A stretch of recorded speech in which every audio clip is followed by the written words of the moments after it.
Hi, I'm Calista. And I'm Allison, and welcome to I Don't Want to Talk About Politics, a podcast for the issues you don't want to talk about around the Thanksgiving dinner table. Today was a very dreary day in Oregon, but it was like really it barely even hit 80, and I was woken up at 8 a.m. and I feel like I contributed to the citywide dreary day. It was Mhm. what? I was gonna say your entire state's apparently on fire or something. No, it's not on fire. It's just smoky here. And I don't know why. If anywhere's entirely on fire, it's California. California and Canada. Yeah. Is that where your smoke is coming from? I thought it was only kind of on the east coast side of Canada. There's smoke coming down from Canada on this side too. Canada's completely on fire right now. There's been They could just get their socialist leader. Who literally is done blackface multiple times. One of my favorite news stories of all time is when it revealed one of the multiple times that Justin Trudeau has tasked of doing blackface has come up, and his response is that he dressed up in blackface and sing the Banana Boat song, the day. My favorite news story of all time.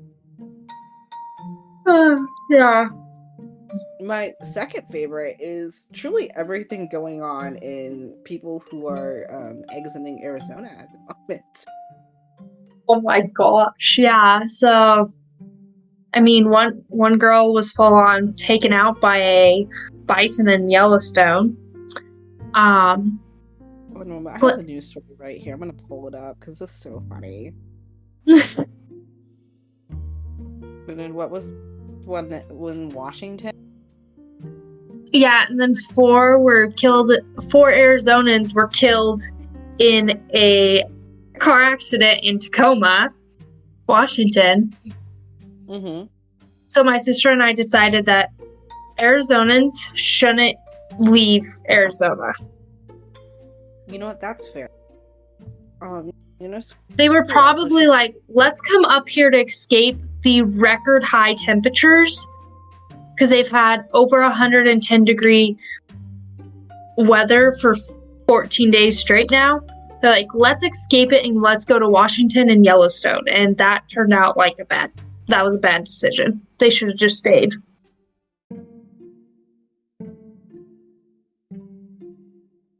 Okay, so this is an article from ABC. It says, a bison gored and significantly injured an Arizona woman in Yellowstone National Park. The attack happened Monday morning near Lake Lodge on the north side of Yellowstone Park, officials said in a statement. 47-year-old woman from Phoenix was with them when they saw two bison. People turned to walk away. One of the bison then charged and gored the woman, causing significant injuries to her chest and abdomen. She was taken by helicopter to Eastern Idaho Regional Medical Center in Idaho Falls, Idaho. I said Idaho like 5 times in that sentence. It was the first known attack on a person in first known bison attack on a person in Yellowstone in more than a year. Bison injured 2 people in the park back in 2022. This is a yearly thing? I mean, makes sense. I'm never going to Yellowstone National Park. I've never been, so... I just am locked in fear. Yellowstone National Park on the top of Allison's fear list. No, my new fear is getting gored by a bison. No matter what, if I see a bison, I'm gone for good. Have you ever seen videos of them taking out cars. They randomly decide to charge on cars. Just charge cars, and they're like, oh, this door looks nice to run into, and there's people in the car, and they're like, yeah, so the bison decided to kick my car, and now here we are. So maybe you don't go to Yellowstone during rutting season, which is mating season. That might be a good idea. I saw the video of the slamming against the car. It was so calmly like walking by the car, and then he just suddenly decides to ram it. Exactly. Well, that is a new fear that's been unlocked for me. Freaking bison. Well, at least your fear is logical. I'm afraid of mice. I'm afraid of the ocean. Again, reasonable. A fear of mice. Mice are smaller than me. Okay, but I also had way too many dreams of mice when I was little, and half gorilla, half mice that don't actually exist, but they're terrifying when they're in your dream. Explain a half gorilla, half mouse to me. So it was the size of a mouse. It had a mouse face and a mouse-like head, but then the rest of the body was shaped like a gorilla, like stocky like a gorilla, but it was as small as a mouse. And it was in our laundry room in my dream. And it was terrifying. And now I have a fear of this non-existent thing. I don't know how to react to that. It's odd. I literally just got the chills. There's also a spider on the ceiling. Anyways. Here's my thing. Here's my thing. The ocean, we don't know anything about the ocean. And you're like, Allison, we know stuff about the ocean. We've only discovered like 10% of the ocean. Yeah. That is not enough. No, it's fair that you're afraid of the ocean. My fear is not very logical, reasonable. Mm-hmm. Like, I don't because I'm literally afraid of mice.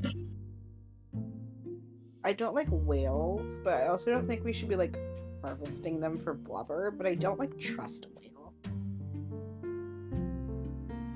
Greatest fear, Calista. Here's my greatest fear. I'm out. In a rowboat.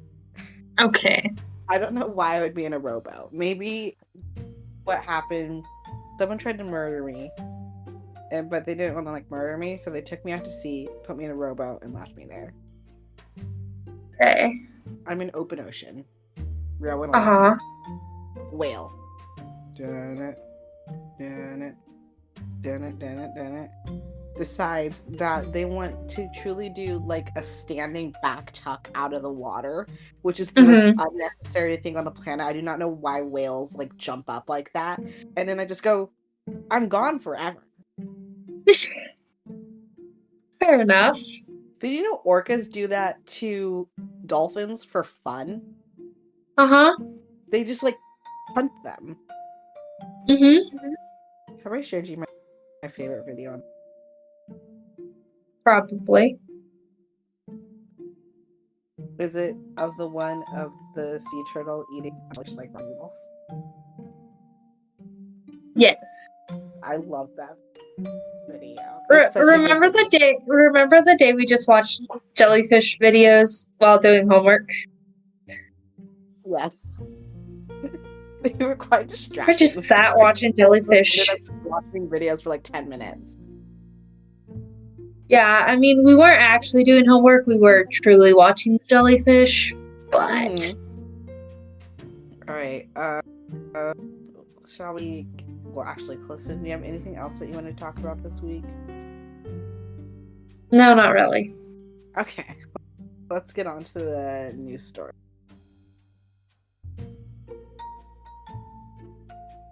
I don't know who wants to start.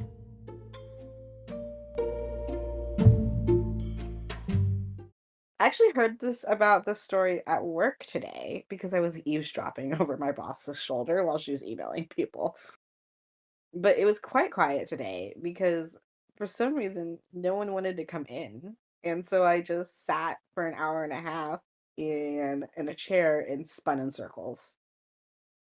But a potential strike against the UPS delivery service by 340 100,000. I don't know how to say that number. 340 340,000? 340,000. 340,000. I don't know numbers. 340,000 workers could lead to slower. Stop shaking your head at me. Questioning life decisions over here. By 340,000. Okay, so if there was one less zero, it'd be 34,000. Yes. Okay. 340,000 workers could lead to slower delivery times, supply chain disruptions, and higher shipping costs if the company and the Teamsters Union don't come to an agreement over pay for part-time workers and cost of living adjustments by August 1st, possibly causing billions of dollars of economic damage. More Here's the than the thing that Biden's White House? what? Said more than the Biden's White House? Mhm. Here's the thing. This article, they were like, we are so worried about how much money this is going to cost the economy. I'm like, I don't know, like why don't but they in this specific article, they never mention why the workers are striking and what the agreements of their strike is. I'm trying to think. My dad's talked about it before. No, because that's the previous one. Because last year they were trying to get retirement after, or insurance after they retired, which I think they settled on that. But so I don't know what they're doing on this one. Okay, so basically what they're doing is UPS's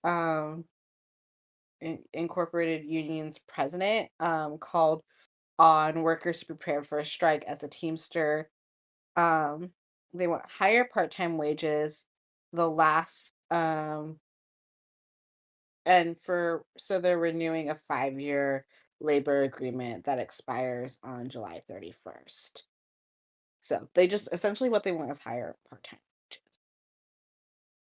wages to adjust to the cost of living, which I believe they want it to go up to 16.50 an hour, which is such a low pay for them. Mm-hmm. Because 16.50, I made $16 an hour 2 years ago at the theater. I And make that, more than 16.50, mhm. barely. Make more. And now the people at that theater make like at least $2 more than Mm-hmm. that. And so a 10-day UPS strike would be the most expensive strike in at least a century, costing the United States economy upwards of $7 billion, including 4.6 billion in losses for customers, 1 billion in lost wages, and more than 800 million in direct losses at UPS. I just don't believe those So, numbers. I don't know how that works. I have no concept of how the economy works in this way, but I do not know but how they're you, costing the economy you that much. know, you know, if we didn't send Ukraine so much money, this wouldn't hurt us so badly. Yeah. So this strike will actually it will like negatively affect the most people is the rural areas with fewer alternative delivery options. Um, Small businesses that can't afford to switch providers and supply chains for medical gear and car parts. Any extra costs from companies having to switch delivery services will get passed to the consumers. Will get passed to the consumers. The reason that my boss was emailing about this because it actually affects us because when we're shipping out dresses and like all this it's pushing our wait times a whole bunch of so Uh-huh. people who are trying to get so it's going to really affect people who are trying to get their wedding dresses on time, and if we're supposed to have them by a significant time, especially dresses that are coming after the strike starts, then it's really gonna it might end up pushing it for some people because there are some people who come in and order their dresses full white last moment. Are we excited? As excited as one could be. Let's try it again. Are we excited? So excited. We're so excited. We're in for a doozy. I have A about lot. there's a lot. We're gonna be throwing a lot of information at you, throwing a lot of medical terms at y'all. We are doing our deep dive of the month, and we are specifically talking about gender affirming care, kind of a little bit more specific, a gender affirming care for children. Although I do have some of the information regards a little bit of older people, just because most surgeries you can't get until you're at least 17. But um we are going to be talking about all the different what it is, the different effects of it, the risks, and doing an entire thing about that. I would say I don't know. Is there a content warning to be issued here? Yeah, I mean there's nothing I would say like truly disturbing about this from like I don't know, like the from like first look, I guess, but the fact that a lot of this is being done on kids is very disturbing. So Mm-hmm. I say we jump right into this because we have a lot going on. Calista, feel free to stop me at any point with any questions or confirming stuff. But Okay. a lot to say for this first one, just kind of like with the chemical abortion one where we had to like go through Mm-hmm. everything. So our first point is what if gender affirming care. So I wrote if gender is a construction is if gender is a social construct, then what is gender affirming care? Mm-hmm. Which I was like, I still don't understand because like how is gender a social construct, but then you can also have gender affirming care. Exactly. Which I feel like honestly is something the left has given up on recently. The idea of gender being a social construct. Mm-hmm. Anyways, so there's essentially like four types of gender affirming care. And so there's kind of like four levels of it. The base level is social affirmation, then puberty blockers, then hormone therapy, then gender affirming surgeries. So social affirmation is like adopting gender affirming hairstyles, clothing, name, genders, restrooms, and other facilities. So let's say you're Tina and you want to become Tony, or maybe which would be like a social affirmation is being like, oh, I'm Tony, my pronouns are him. Is Eat that what it him. is? He, him. I forgot what pronouns are. And it's, you start wearing men's clothes and I don't know, you start using the men's and then you like join the men's track team and just get absolutely demolished every single time. And obviously it is very reversible. So some of the things that like University of California, San Francisco said that you can do um when you do to socially affirm your chosen gender. Um, I'm so sorry for what I'm about to say, by the way, for anyone who's deeply uncomfortable. Um, so you can do a thing called hacking, which is the process of placing a penile prosthesis, which is essentially a fake penis, in one's underwear, which gives an outward appearance of a penis. You can also do tucking, which is something that drag queens do, which to allow a visible smooth contour, which is the testicles, which they put in parentheses if present. I don't know what if present means, by the way. I don't know. So the testicles, if present, are moved into the inguinal and then moving the penis and scrotum personally into the perineal region. And then, which I don't, okay, it's literally just tucking. And then it's literally just tucking and then tying And then wearing tight-fitting underwear or undergarments known as gas is then worn to maintain alignment, which allows a binding smooth contour. Which, if you remember, Target has specific panties for this. They do. They also have swimsuits for this. And then the third thing is binding, which involves using like tight-fitting sports bras, shirts, or bandages, or a binder, like specifically a binder, which is kind of like a corset, to provide a flat chest contour. So packing, you would use like female to male, tucking male to female, binding, you use female to male. Calista will talk more about like the actual like side effects of this when she talks about the risks of gender affirming care, because there's some like weird, like some of these you wouldn't think their side effects are, but specifically there can be. So then the second level is puberty blockers, which is using certain types of hormones to pause pubertal development, which the Office of Population Affairs in their like document says that this is reversible, but there has been some recent stuff saying that it's non-reversible. There's a lot of conflicting views whether the effect puberty blockers has on the body is reversible or not. So there's just that, like I can't confirm one way or another. So the medicine most used for puberty blockers are called gonadotropin releasing hormones, or GnRH. The GnRH stops the body from making sex hormones, including testosterone and estrogen, and then it also stops you from developing secondary sex characteristics.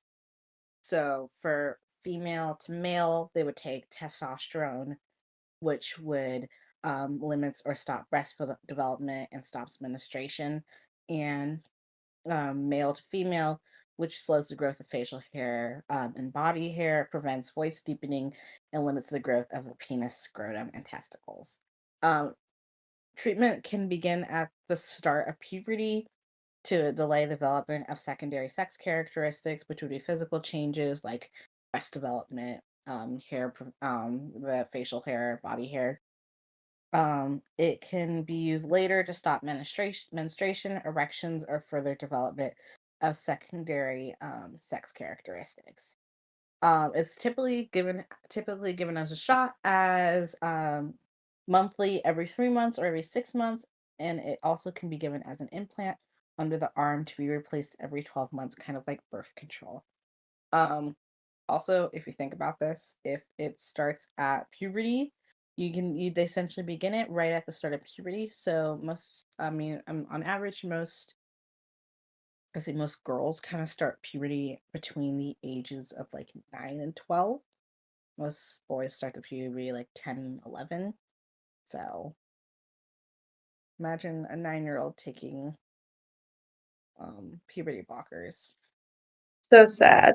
Isn't that really sad? Because like I started puberty at 9. Like I got my first period at 9, and I just can't imagine like being put on like that much hormones, like being put on testosterone, like what that would do to your like mental health and stuff. Yeah. Anyways, and then the third is hormone therapy, which is testosterone from those transitioning to male, and estrogen for those transitioning to female, which is only partially reversible. So there's two types of hormone therapy. There's feminizing hormone therapy and masculinizing hormone therapy. Feminizing hormone therapy, which is given to biological males to transition to females, includes estrogen, which is taken by pill or a patch applied to a skin or injection. Um, and then they can take that with androgen, which is pills or injections, which is a medication that blocks male sex hormones. Um, so they usually experience changes within a few months, with the full effect taking about 2 to 3 years. The changes they would experience is body fat reduction, breast regrowth, decreased muscle mass and strength, libido, penile function, testicular volume, and sperm production.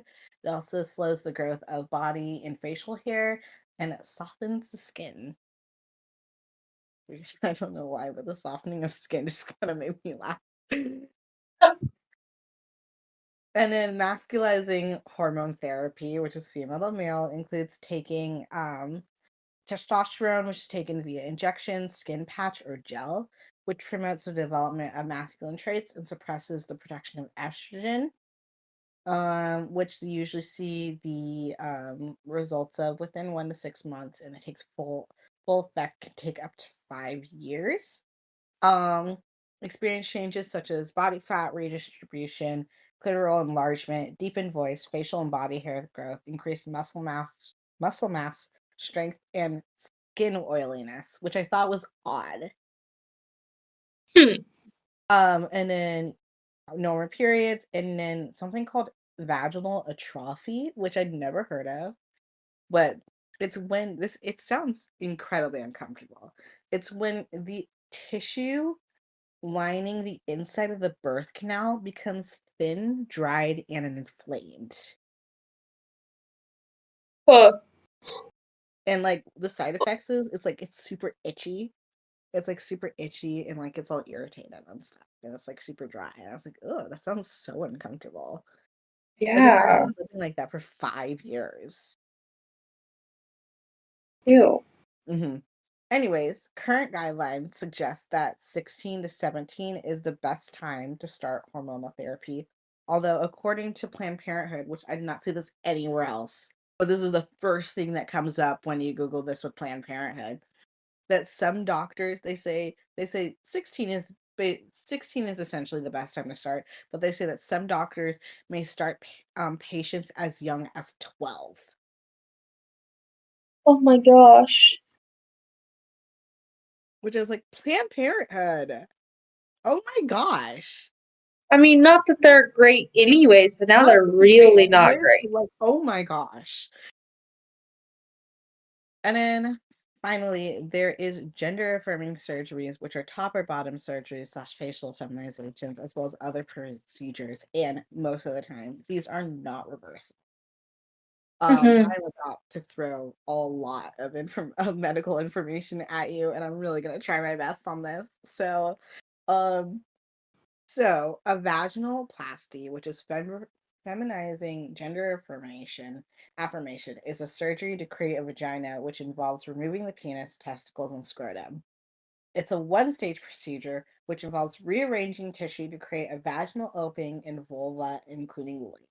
Now, they went into like a 3-paragraph detail on exactly how you do that, but most of the words are way too big for me to pronounce. And so I just summed it up. But I mean, I guess kudos to whoever learned how to do this because it seems really Mm-hmm. difficult. Anyways, it sounds But like also, not kudos. why? Yeah. Um, so it seems like none of this seems worth it to me, by the way. Like talking about like all the aftercare and stuff. And then this is like permanent hair removal is required for at least 3 months beforehand.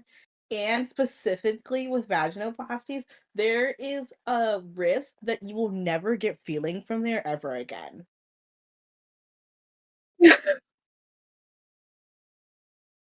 I was like, what? Like a pro this was on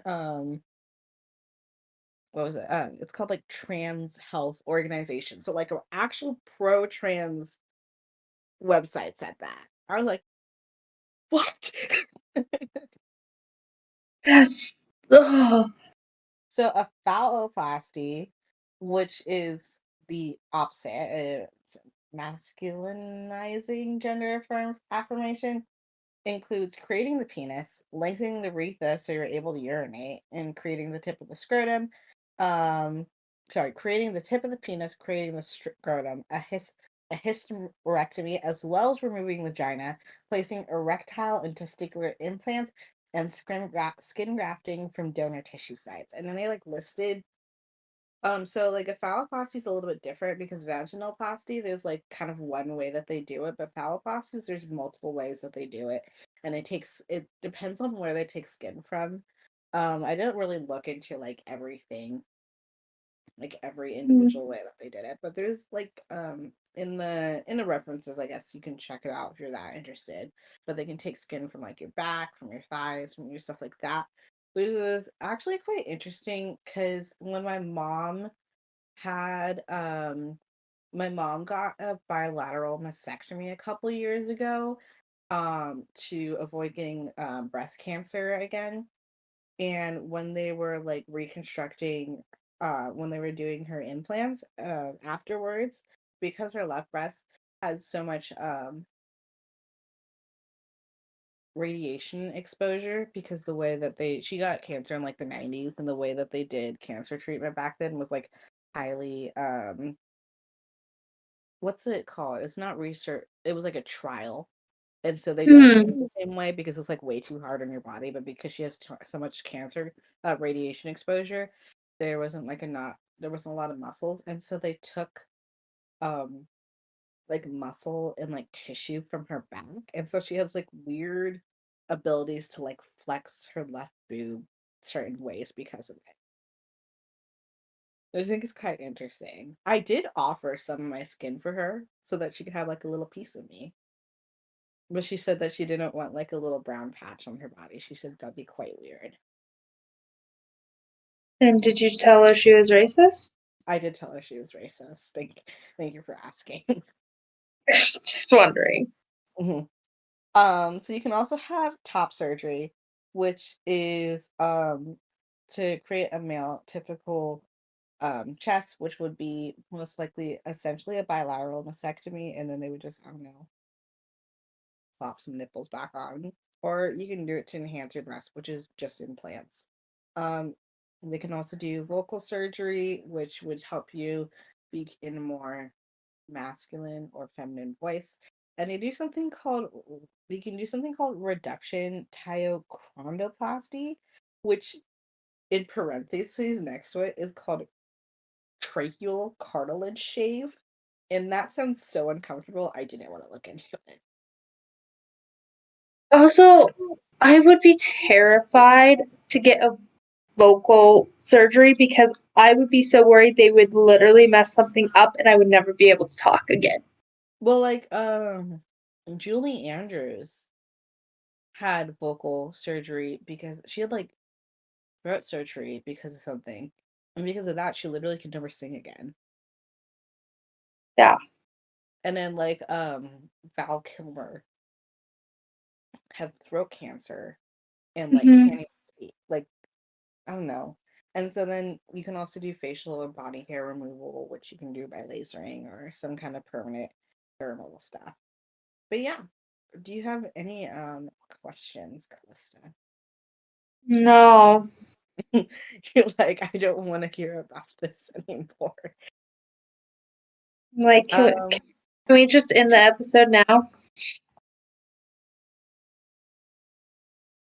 Learning about this was quite interesting. It's quite interesting because a lot of these surgeries, like a lot of the surgeries that they have to do that aren't like reconstruction surgeries, like hysterectomies, bilateral mastectomies, stuff like that, is and even vaginoplasties, because vaginoplasties are in other circumstances are used to reconstruct a vagina if it's been like damaged in any way, like let's say if you're like an accident or something.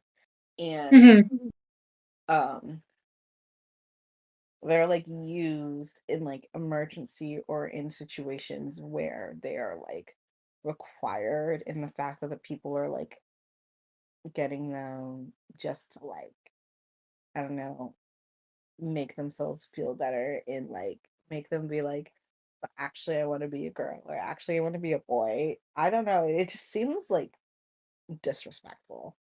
It does. You know what I mean? Hmm. Just because like I remember like how difficult it was for my mom when she had her bilateral mastectomy, and like how much pain she was in, and the fact Yeah. that there were people who are just like getting who are like, my life, like she got it because it was actually going to save her life. Exactly. Like, actually going to save her life. And the fact that people are like, the people are like, and the fact that all these different sources were saying over and over again that this was like life-saving procedures, I was like, I was like offended by it.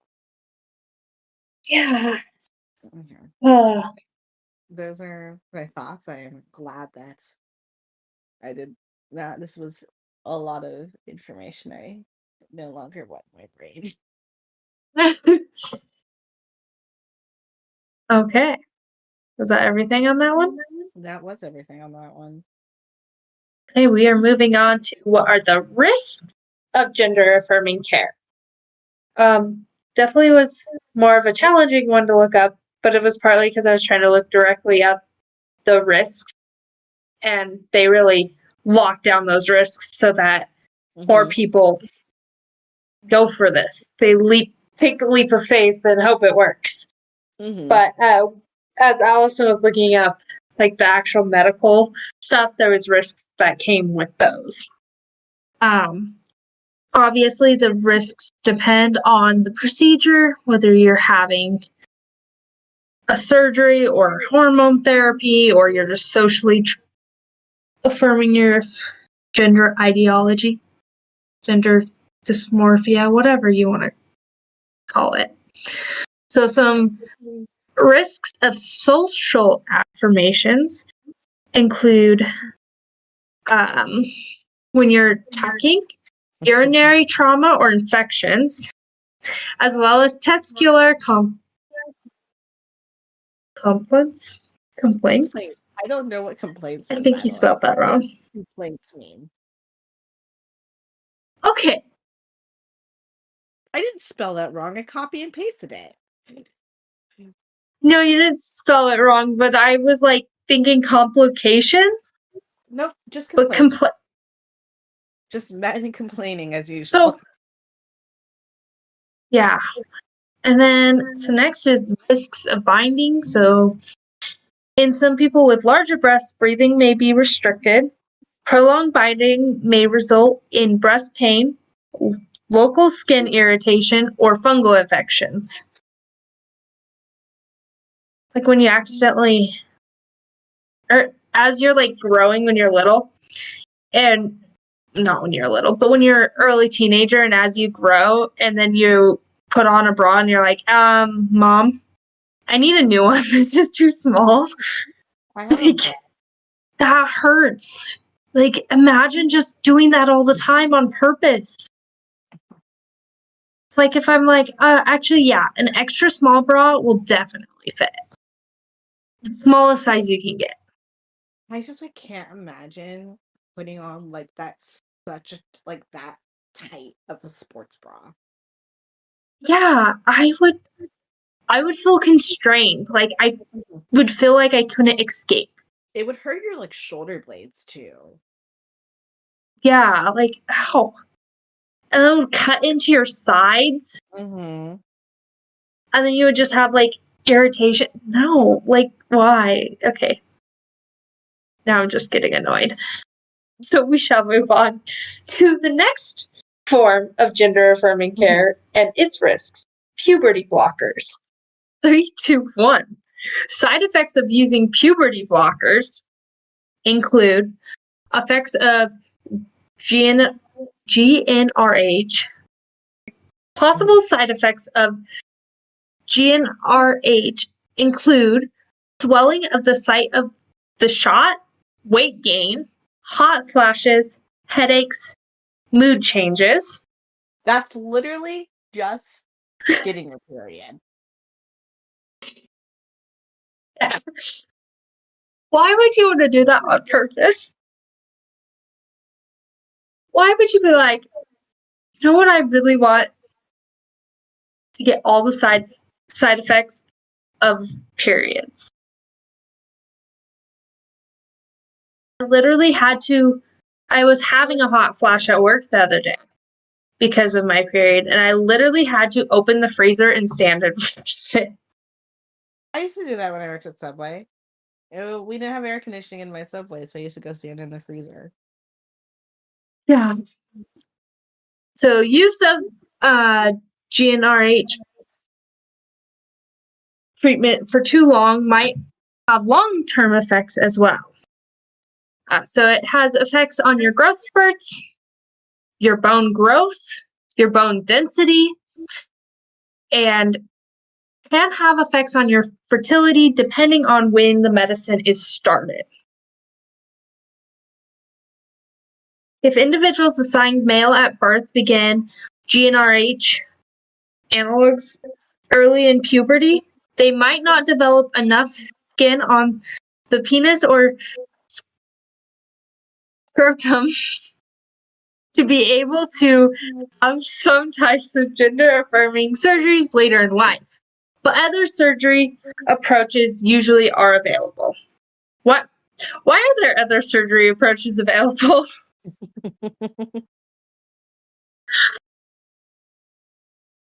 I'm concerned.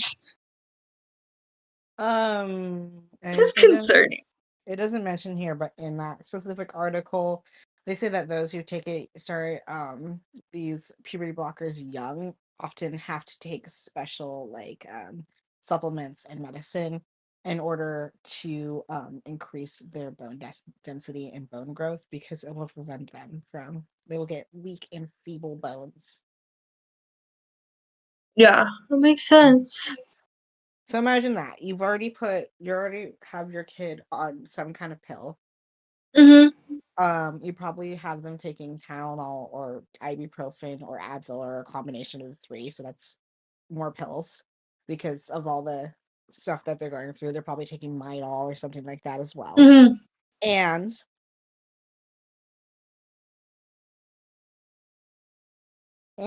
now you have to put them on supplements to make sure that their bones are growing. So now you have your kids on about as much medication as most old people take on a daily basis. And you don't see a problem with that? And they might have to get like a skin grafting surgery, or those who are women who are wanting to be fertile are going to have to go through hormone replacement therapy in the future, which is incredibly difficult and incredibly taxing, like both like emotionally and physically exhausting therapy. Exactly. Yeah. So the next gender-affirming treatment and its risks are hormone blockers. Possible side effects of feminizing? Calista, are you good? Okay, I cannot say femininity. Can't say it. Feminizing hormone therapy. Okay. Include blood clot.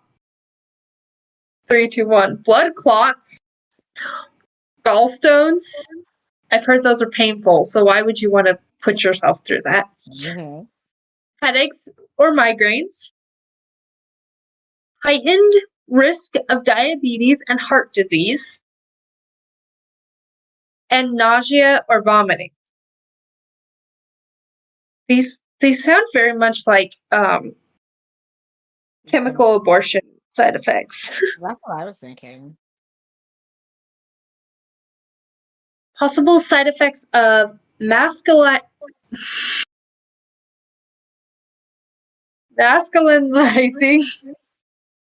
hormone therapy include headaches and migraines, higher risks of heart attacks, heart disease, and stroke, and weight gain.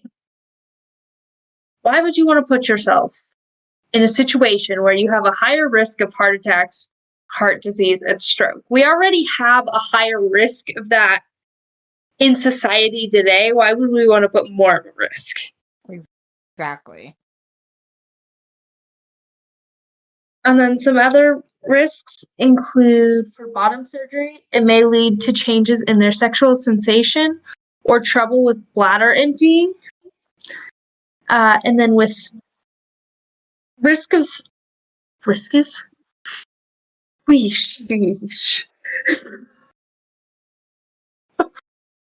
Risks of top surgery include wound healing complications, which I know there have been a few people who have talked about this, and I cannot remember their names to save my life, but they said it was the worst experience ever. One girl said she got her boobs removed to affirm her gender, and she said she had to keep band-aids, gauze, and ace bandages all the time, or else she would get infections, and they just would not heal. They just continued to be open wounds.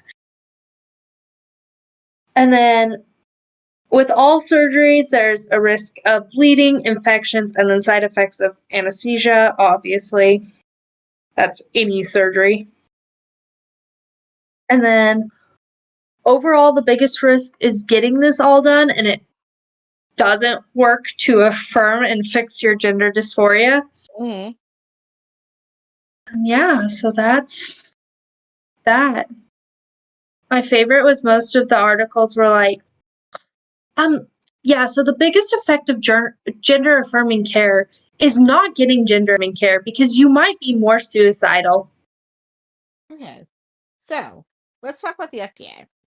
Calista, I spent 20 minutes trying Googling everything that I could, going to FDA's website and typing stuff in. I typed in puberty blockers, I typed in hormone therapy, I typed in gender affirming care, I typed in transgender. Nothing comes up on the actual FDA website regarding any of that. And then I Googled. I said FDA puberty blockers, and all the articles are from 2022. I could not find a single article in 2023 regarding the FDA's currently standing on puberty blockers. But I did find some information from 2022. So, the FDA actually originally approved puberty blockers in 1993 to temporarily stop puberty in children who were going through it too early. So, puberty blockers have never been, and were never approved for gender affirming care for use. They were only approved to stop puberty in children who were going through it too early. However, so early in 2022, they actually updated their policy on puberty blockers. And so the U.S. Food and Drug Administration added a warning to gonadotropin releasing hormones, GnRH, commonly known as puberty blockers, indicating that they were serious risks for youth who take them. They identified 6 cases in females between the age of 5 and 12 who were taking GnRH, which presented a plausible association between GnRH and pseudotumor cerebri. So pseudotumor cerebri, also known as idiopathic intracranial hypertension, occurs when the pressure inside your skull spontaneously increases, which can cause brain swelling, severe headaches, nausea, double vision, and even permanent vision loss, according to the Mayo Clinic. Which, imagine this happening to 5 to 12-year-old girls. So sad. That's so sad. 5 of the 6 cases, which exhibited links between GnRH agonists used in pseudotumor cerebri, included patients who were undergoing treatment for essential precious puberty, a condition where the body matures far sooner than expected, which is what they originally were prescribed for. So, what they originally approved for in 1993. So even now they're saying that what we originally approved them for, probably not a good idea. And so then the 5th girl was doing it for transgender care. They said the agency considered the cases clinically serious, and based on these reviews, determined that pseudocerebri should be added as a warning and precaution in product labeling for all GnRH agonist formulations approved for use in pediatric patients. An FDA spokesperson told Formula Watch. Although the mechanism by which GnRH agonists may lead to development of pseudotumor cerebri has not been elucidated in patients with CPP, may have a higher baseline risk of developing pseudotumor compared with children without CPP. This potential risk, serious risk associated with GnRH agonist, justifies inclusion in product labeling. The warning seems to conflict with U.S. Assistant Secretary of Health Rachel Levine. We all remember her. From episode 1?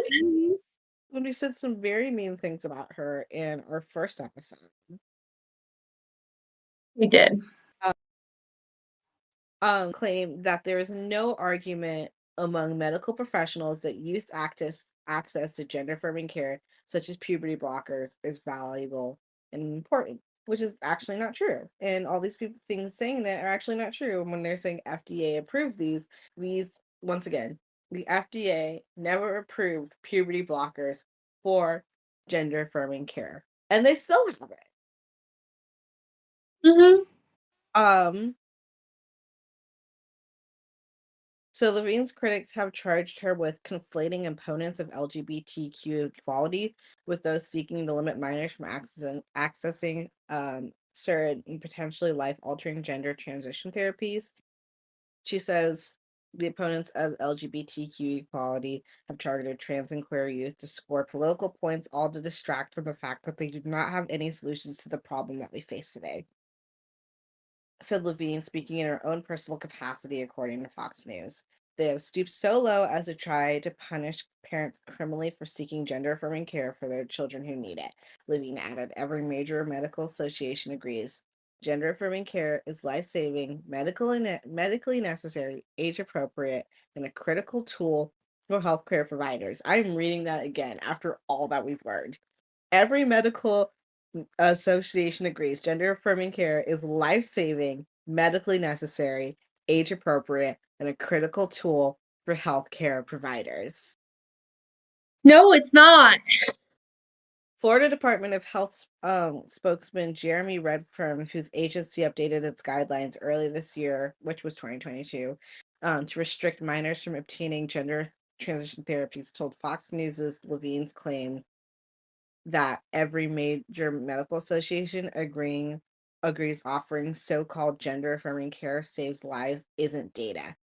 It's an appeal to authority that is in stark contrast to the best available evidence, Redfern insisted to Fox News. The Florida Department of Health is following the evidence. The federal government is following the evidence. I cannot believe that she said that. The thing is that, okay, Rachel Levine obviously went through, I don't know if they got all the full surgeries, but went through hormonal replacement therapy and took puberty hormonal replacement therapy. Like, how can you experience all of these side effects and then think, oh, we should implement this on 5-year-old girls? Exactly. Like, that's the part that baffles. Mm-hmm. Anyway, I don't know what the media is trying to cover up, but anytime you Google FDA, I think also there's not a lot of like official updates from the FDA on it because many different going against it right now that nothing's made supreme like the US Supreme Court to get a federal ruling. Instead, people like they're getting to these like district and state Supreme Courts and then not making it all the way there. So, which we've talked about a couple different. I'm like we've talked about the FDA's ruling on this so many times, but like I'm realizing it's because we talked about it on a like state level, like state and local level, and none of them have reached the Supreme Court yet. Yeah.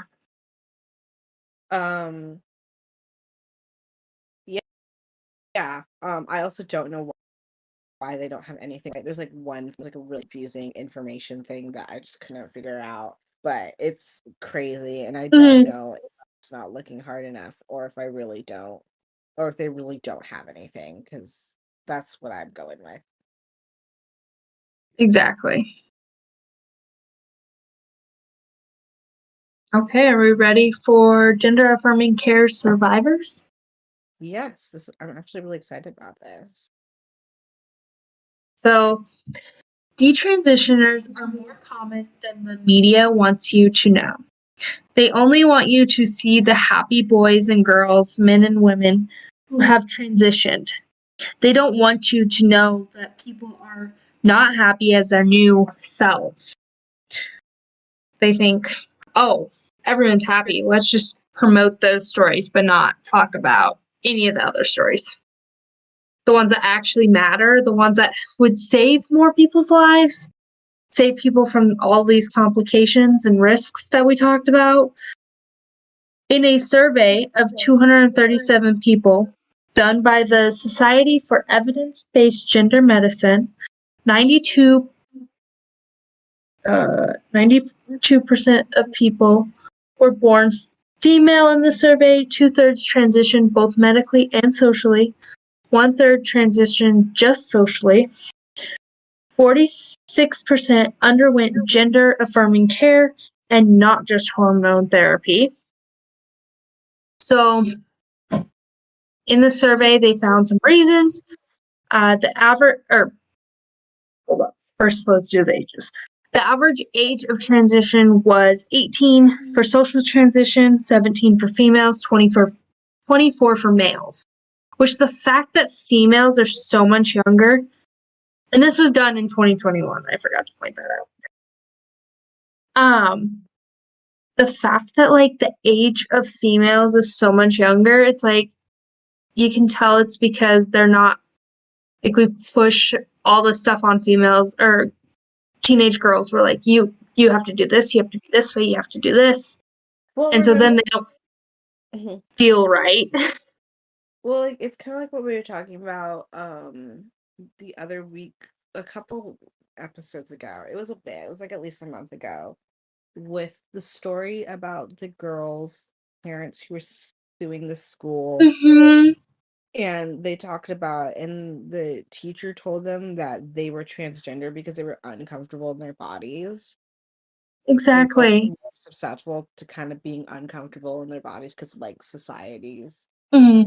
expectations on them, and like how like it's not really destigmatized to kind of just comment on women's bodies. And so I feel like that's why it's so much younger. So the average age of transition is 18, 17 for females, 24 for males, and 20.7 for medical transition.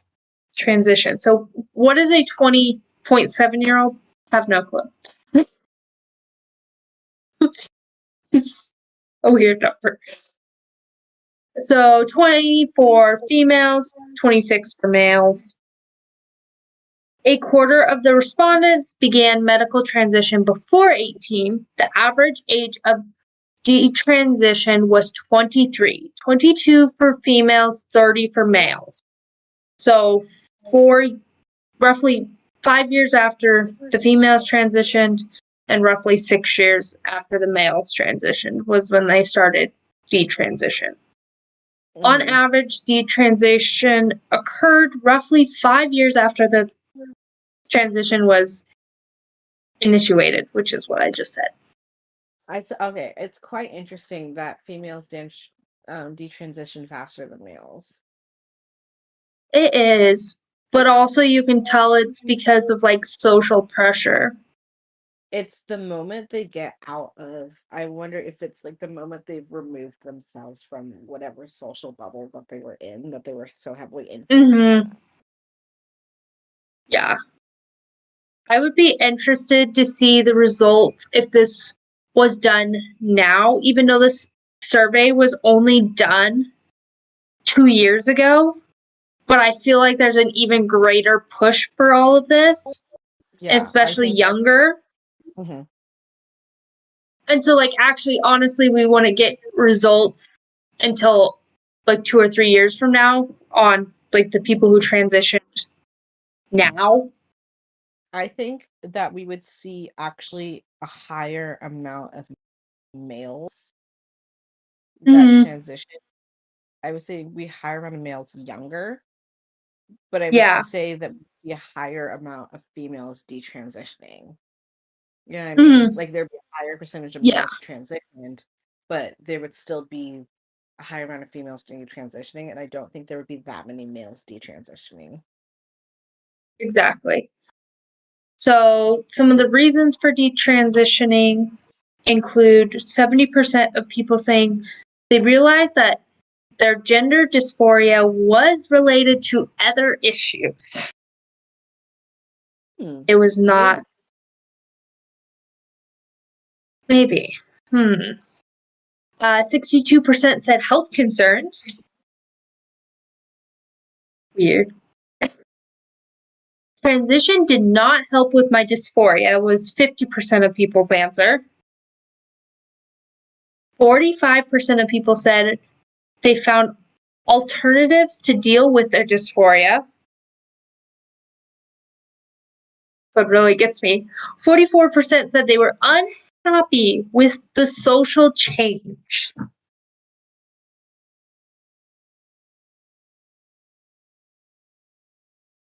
What does that mean? I don't know. Like, they were unhappy with the way people, like, their social life changed. I don't know. They were Like they were expecting unhappy different. Were they expecting different results? Were they expecting more people to like them? Huh. I don't know.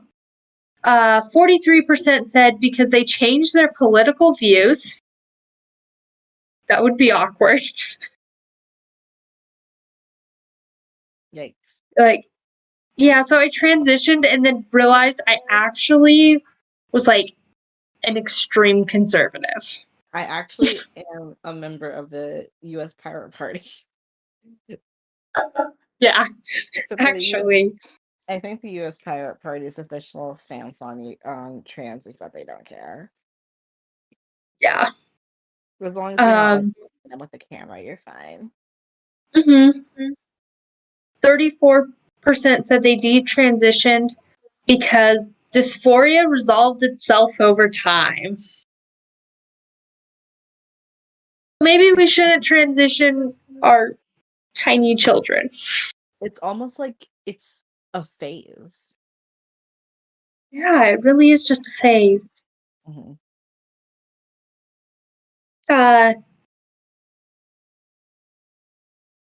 Comorbid mental health issues related to dysphoria were solved. That's what 30% of people said.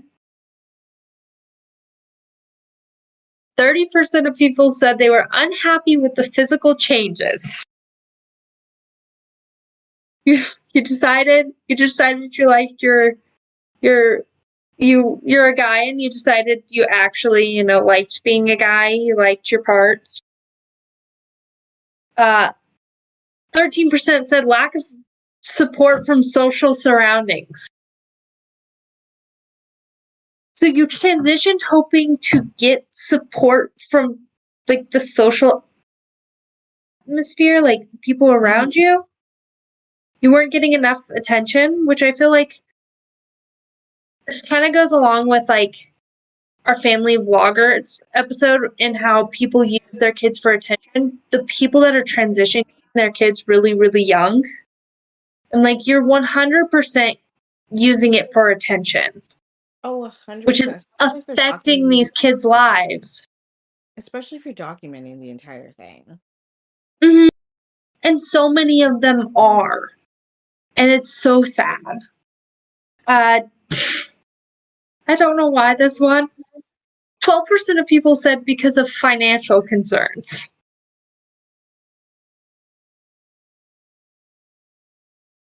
Did you have to pay an arm and leg for surgery and now you have no money, so you're going to transition? Did your financial state change because now you're a female instead of a male? Like, did you lose your job? I don't know. And then finally, 10% of people said they detransitioned because they were discriminated against. Rightfully so. Rightfully so. Exactly. We're anti-discrimination on here. Let me say that. We are anti-discrimination. But in what way were they discriminated against? Exactly. It's almost like when it's like when trans people are like, specifically, I feel like, okay, people who transition from female to male, who just like disappear off into the dark. I'm not talking about you. I'm talking about Mhm. specifically the ones who transition from male to female, because those are the ones I have the most beef with. You want to be a guy? Be a guy. I'm sure their lives are much easier. If you want to be but the ones who are like cis women have no idea how hard it is. It is so difficult. Like women, difficult. My Me being a trans woman, the most difficult it could ever be. Oh my gosh, I have to put lipstick on? Like you guys don't even understand. I have to put a full face of makeup on. Like these are gender construct. These are constructs.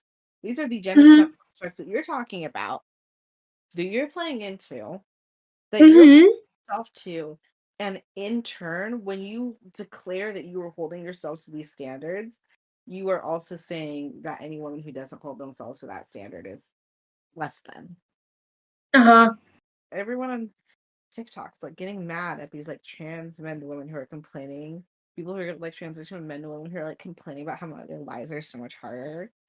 When they're like saying all this about Exactly. women. And then and then everyone's like, what you were saying is like actually misogynistic. Like you were just being mean spirited. Mhm. It's like, we're people too. In fact, we're actually women. Actually, we are. Not cis women. We are women. You are simply trying to be a woman. You're simply cosplaying as a woman. Mhm. And the ones that are like, don't call me trans, call me a woman, don't call me cis. Exactly. Mhm. I always, when people, or when they're like, you called me the wrong thing. That I'm a trans woman. I'm like, you wanted to so badly to be a woman, and now you're making us call you trans woman, and then you're calling us cis. It's like, no, we who are biological women are women. Mhm. You're trying it. You're just grabbing for attention. Exactly. So, most participants in the survey reported a significant difficulty finding the help that they needed during their detransition process from medical professionals, their mental health, and the LGBT communities, which obviously the LGBT community disowns them once they detransition. They're like, yeah, you're no longer part of us. Only 13% of the respondents received help from the LGBT organizations when detransitioning, compared to 51% when transitioning. A number of participants reported negative reactions from LGBT and medical communities, which the fact that medical communities are being negative towards them for detransitioning says a lot about our medical system and Mhm. how a lot of these doctors are pushing it. Much like abortions, when they're like, yeah, so my doctor, one of the first things they offered was abortion. It's like, why is our medical professionals are supposed to have our best interests in mind and not a agenda? And like they just are like, yeah, I'll help you transition, or yeah, go get that abortion. Well, And I know we last week I said it was weird when we combined abortion and transgender, but I was referring to laws. Okay, so now let's move into a few people who have detransitioned, except the New York Times sucks. Good thing I have some notes. y'all, let me tell you something. One of the wonderful things that you can do with our podcasting service is that you can actually support the podcast, and you can send us, I believe it's $0.99 a month, or $4.99 a month, or one more tier up, and I can't remember what that is a month. So let's say you were like, you know what I want to do? I want to support the podcast and send them $4.99 a month. We will not be pocketing that. I promise you. I guarantee you. it will go towards the New York Times subscription. New York Times, Washington Post. The Wall Street Journal has a full article, like a beautiful long article on why gender affirming care is bad that I cannot access right now, and I'm so mad. Exactly.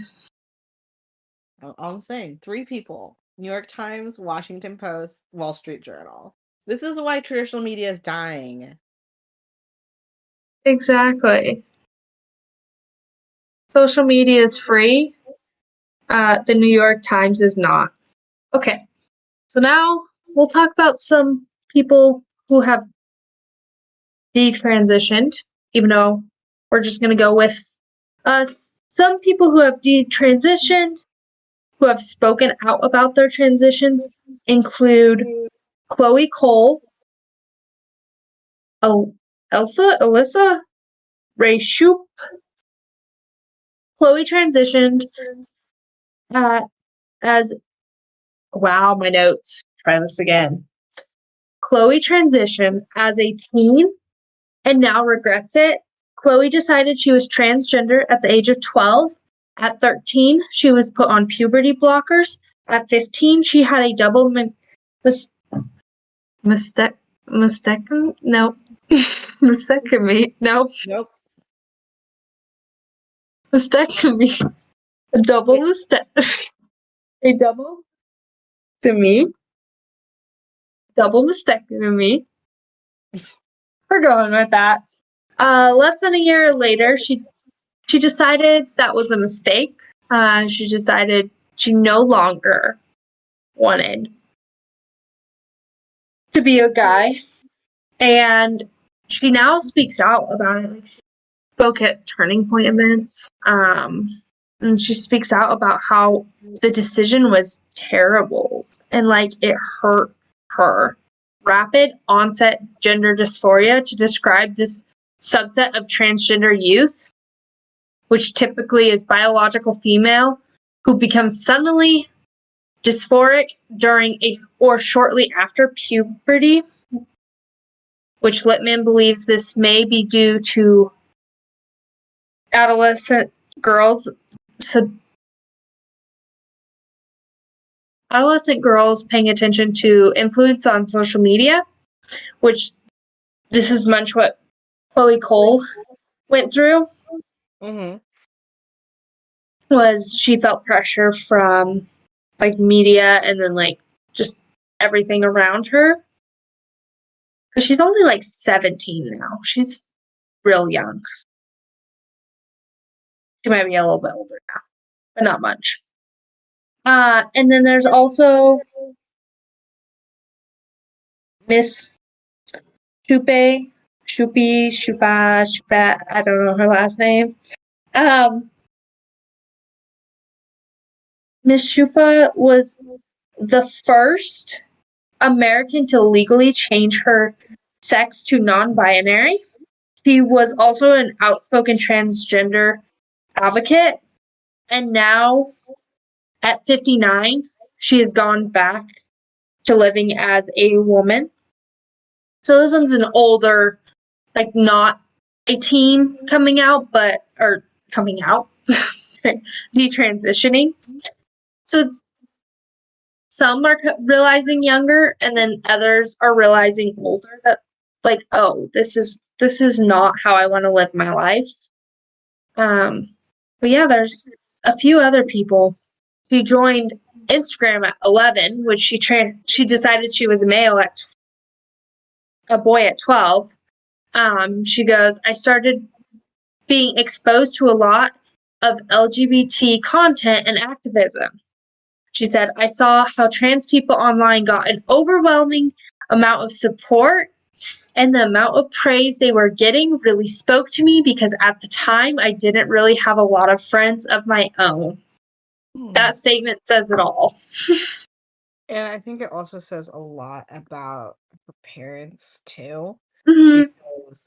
Because you should be able to, it's something that it's a parent's job to teach their kids to differentiate between what's real life and what's social media. And even if you don't have a good enough understanding, it is your job to have enough like digital and internet literacy that you convey that to your kids. Exactly. Mm-hmm. It's not up to people on the internet to care about how their actions affect others, which sounds bad, but like truly it isn't. Mm-hmm. But you know, are we ready to talk about the current laws? We are. So this is from the Human Rights Campaign.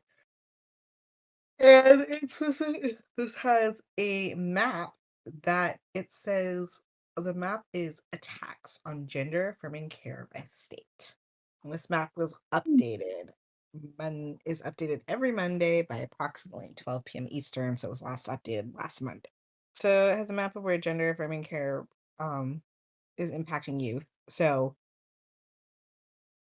um it's okay, it's hard to explain. So Washington, California, Nevada, Wyoming, Colorado, New Mexico, I'm close now, New Mexico, Kansas, Louisiana, Minnesota, Illinois, Virginia, Pennsylvania, Vermont, Maine, New York, Massachusetts. What's RI? Oh, Rhode Island, Connecticut, New Jersey, Delaware, Washington, D.C. What's MD? Maryland. That's what it is. All do not have any laws or any laws in place that is there's nothing they're at no risk, I guess, of banning gender affirming care. I mean, we know this because we literally listened to, I mean, Calista brought up the truly atrocious Washington law. Yeah, Washington State. You could run away as a child and decide you're transgender, and the homeless shelter doesn't have to tell your parents. Oh, and I forgot Alaska and Hawaii are included in that. So then Idaho, Montana, ND, New Delaware, North Dakota. I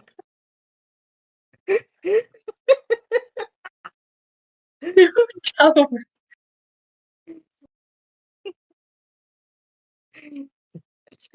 that really got close.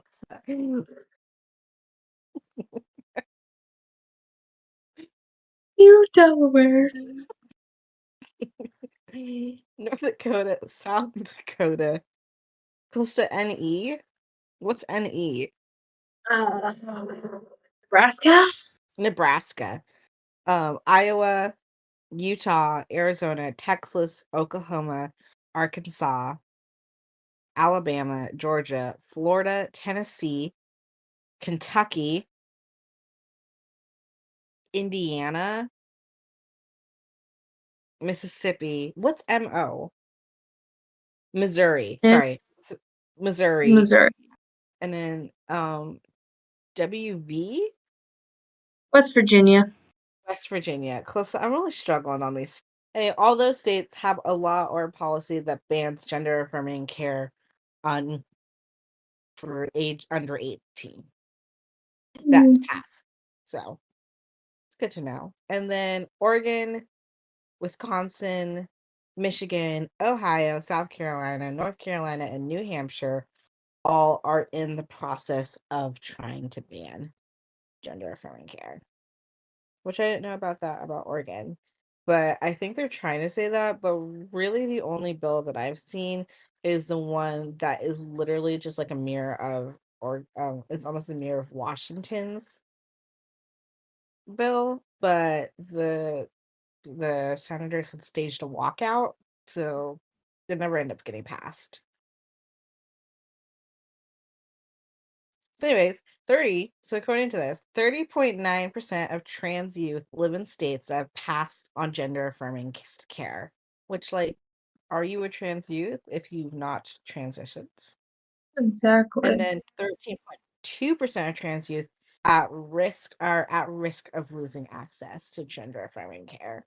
So the map focuses solely on high school aged but states such as Oklahoma, Texas, and South Carolina are considering banning care for transgender people up to 26 years of age.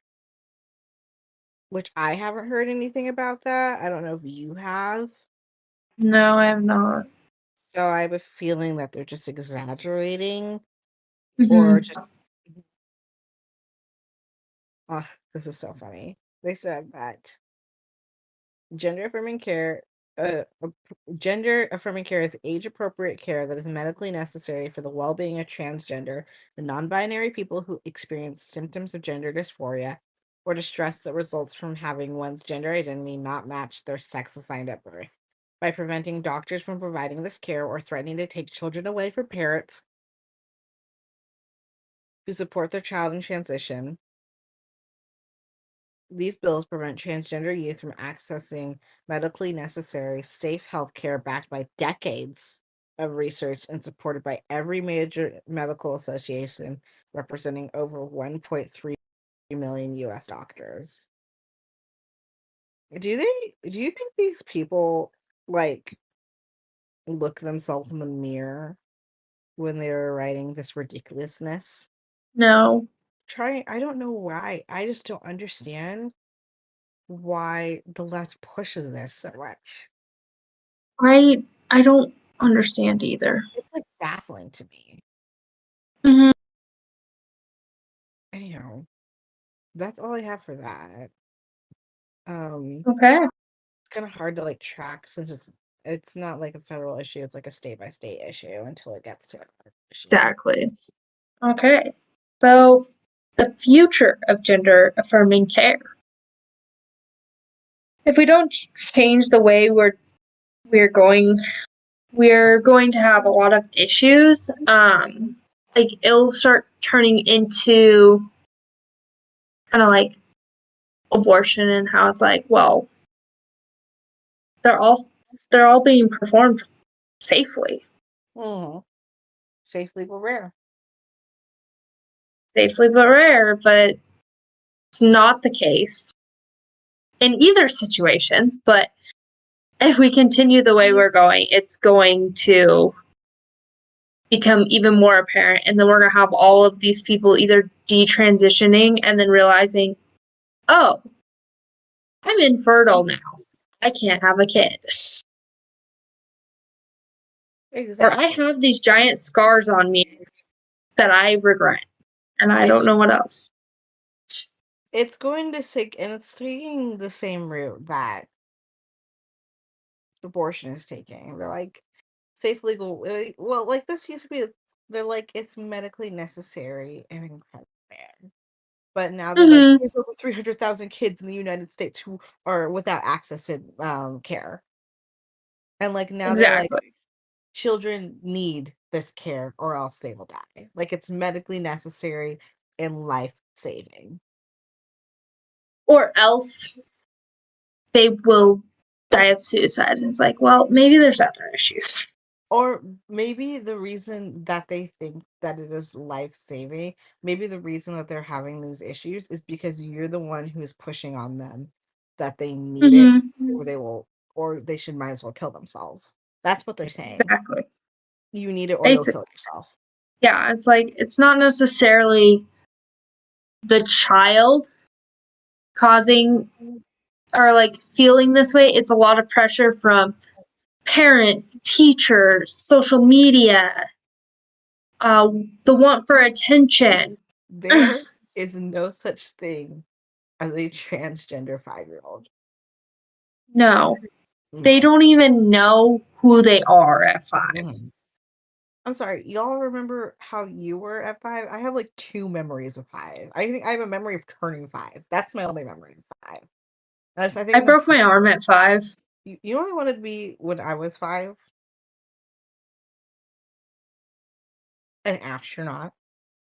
Do you know what adult Allison thinks of space? I think, God forbid, I ever am forced to go to space because I will not be able to physically handle being in space.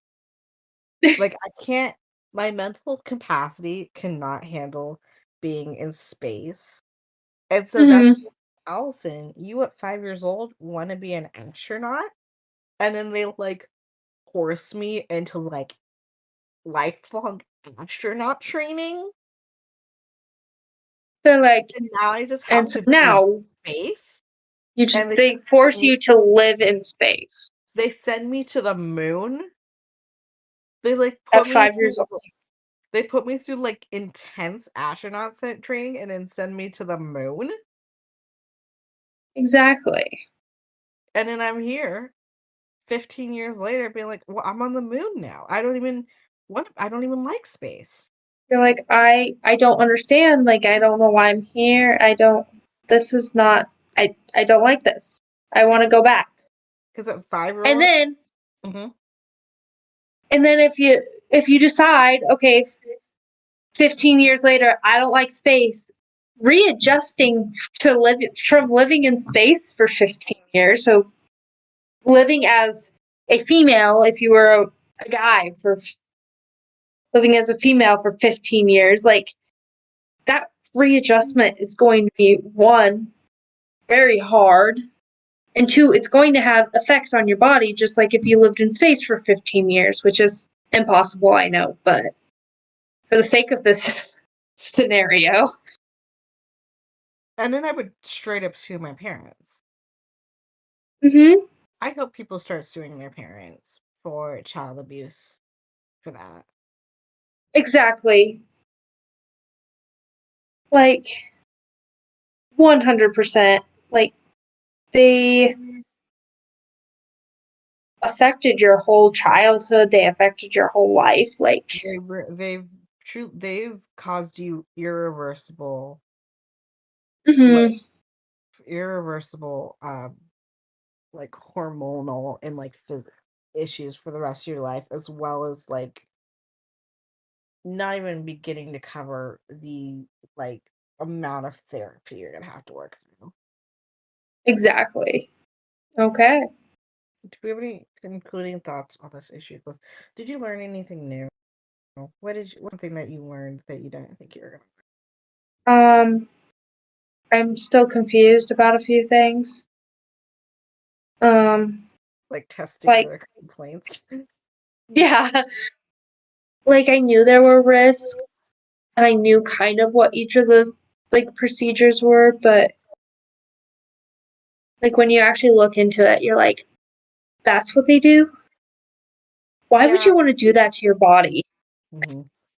Like I took birth control in high school to help with PCOS, and Mhm. I like the estrogen and I did not agree with each other. I just like estrogen and I did not agree with each other, and so I've always like I'm like I can't imagine what it'd be like having taken that at such a young age in a higher dosage combined with other things. Exactly.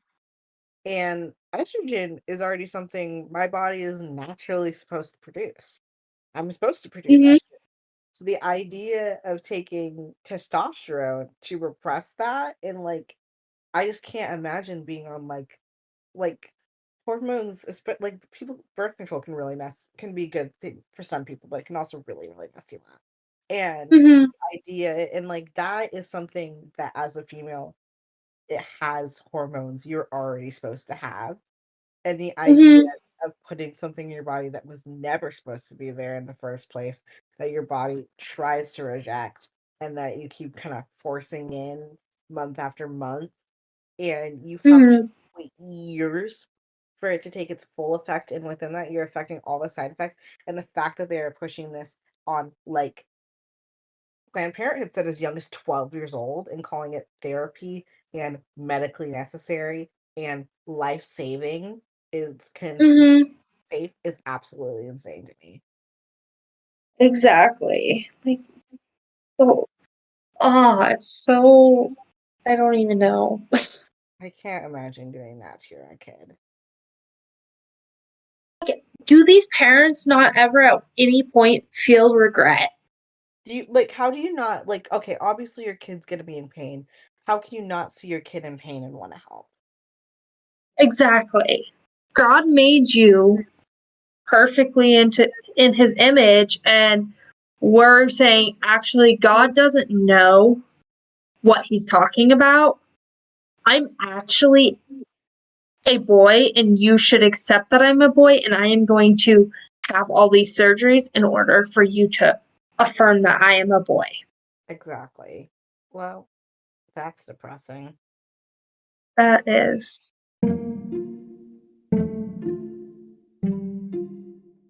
No pop culture this week because we have, for like the past 3 episodes, have been having the most amount of internet troubles, and I've reached my boiling point.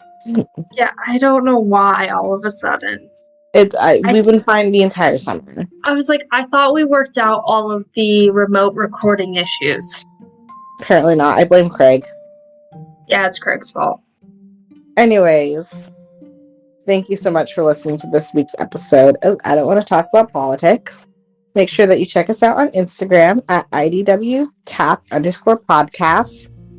We're trying to kind of get something on there at least like 4 times a week right now. Mm-hmm. So make sure you check out all of our awesome content on there, especially our reels. Yes. Also check out our personal Instagrams, which is at ally.joy173 and Calista J1776. As always, in the description below, you can check out our references, send us an email or a voicemail, which may be featured on the podcast. You can also support the podcast. For Spotify listeners, make sure that you vote in this week's poll, which is, should gender-affirming care be considered child abuse? Calista, what are we talking about next week? Next week is our last episode for the month of July, which means we'll be starting the countdown for when we're recording in person again. We're going to be tackling a concept regarding modern-day feminism.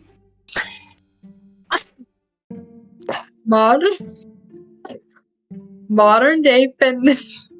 Oh my God. I am just Nemo, and when he can't say an enemy. I am simply just Nemo. Okay. Regarding modern-day feminism, we'll be talking about purity culture, modesty, and how it applies to women over men. That's the end of the sentence. My favorite thing that Calista does is when she comes to an end of the sentence and still ends it with a question mark.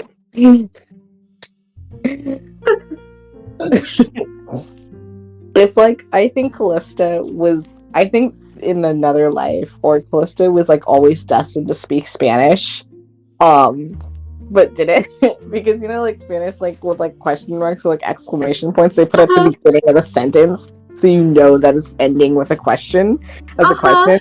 I think it'd be very helpful.